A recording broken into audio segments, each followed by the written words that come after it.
नमस्कार, Asian public TV में आपका स्वागत है। मैं हूं डॉक्टर शिशिर उपाध्याय। एशियन पब्लिक टीवी वार न्यूज़ में अमेरिका की सेना ने यमन के हूतियों पर जबरदस्त एयर स्ट्राइक की है। इसमें हूती विद्रोहियों के कई राडार ध्वस्त हो गए हैं। बताया जा रहा है कि यूएस आर्मी के हवाई हमले में हूतियों के राडार अड्डों को निशाना बनाया गया था। इससे हूतियों में हड़कंप मच गया। अधिकारियों ने बताया कि हूतियों ने इस राडार केंद्र का इस्तेमाल विद्रोहियों पर नौवहन के लिए अहम लाल सागर गलियारे में जहाज़ों पर हमला करने के लिए कर रहे थे।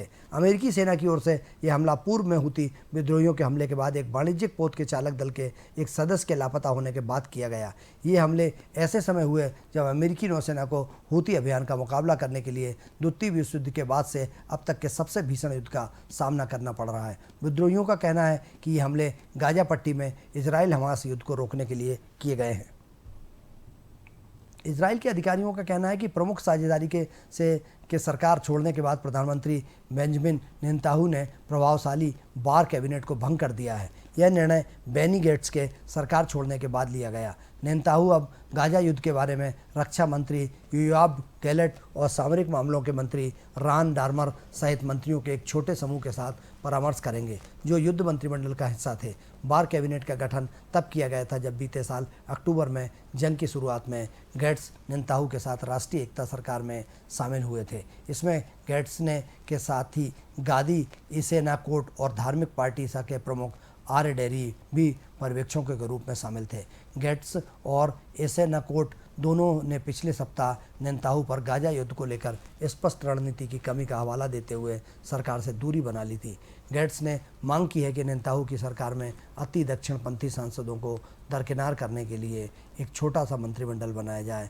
गेट्स, नेतन्याहू और रक्षा मंत्री योआव गैलेंट इसके सदस्य थे। उन्होंने पूरे युद्ध के दौरान मिलकर महत्वपूर्ण निर्णय लिए। इजरायली अधिकारियों ने नाम गुप्त रखने की शर्त पर यह बात कही क्योंकि उन्हें मीडिया के साथ इस बदलाव पर चर्चा करने का अधिकार नहीं है।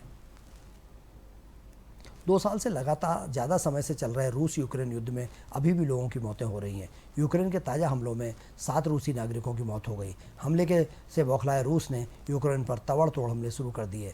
रूस के अधिकारियों ने बताया कि रूस के बेलगोरोडोर में यूक्रेनी गोलीबारी में 7 लोग मारे गए हैं। अधिकारियों ने बताया कि सेवेकिनो शहर में एक क्षतिग्रस्त अपार्टमेंट के मलबे में 4 शव निकाले गए। क्षेत्रीय गवर्नर व्याचेस्लाव गेल्सकोव ने टेलीग्राम पर लिखा कि एक महिला को रेस्क्यू करके बचाया गया था, लेकिन बाद में उसकी अस्पताल में मौत हो गई थी। दरअसल यूक्रेन ने सेवेकिनो शहर पर हमला कर दिया, जिसमें एक अपार्टमेंट क्षतिग्रस्त हो गया।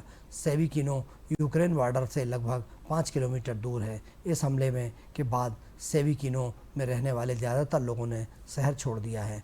वहीं बॉर्डर की दूसरी तरफ यूक्रेनी शहर बोबचास्क है, जिसे रूसी सेना ने चारों तरफ से घेर लिया है और यूक्रेन की सेना के साथ वर्तमान में भीषण लड़ाई चल रही है। क्षेत्रीय गवर्नर गेल्बोडकोव ने रूसी शहरों ओत्रोचोची और मुरोम में एक नागरिक की मौत की सूचना दी है।